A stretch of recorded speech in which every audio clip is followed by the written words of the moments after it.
Rahvusvahelise olümpiakomitee ehk ROK-i otsus lubada tagasi rahvusvahelisele areenile Venemaa ja Valgevene sportlased, kaasa arvatud Pariisi olümpiamängudele, mis peetakse järgmisel aastal 2024, see tundub täiesti uskumatuna. See on näkku sülitamine Ukraina rahvale, võttes arvesse seda verissõda, mis täna Ukrainas peetakse. Ja kui ROK-i ametnikud mõtlevadki, et sport ja poliitika, need ei peaks omavahel olema seotud, siis nii naiivselt selle sõja valguses võivad rääkida ainult kas siis poliitiliselt motiveeritud või korrumpeerunud ametnikud.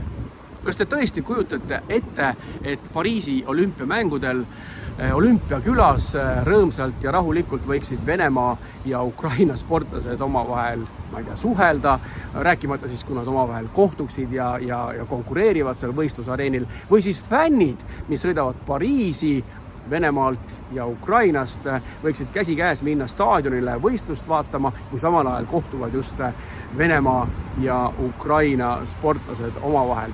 Ma ei kujuta seda hästi ette, et ei toimu mingi intsident või probleem nende mängude vaatamisega, nii et igal juhul häbi ROK-ile selle otsuse eest.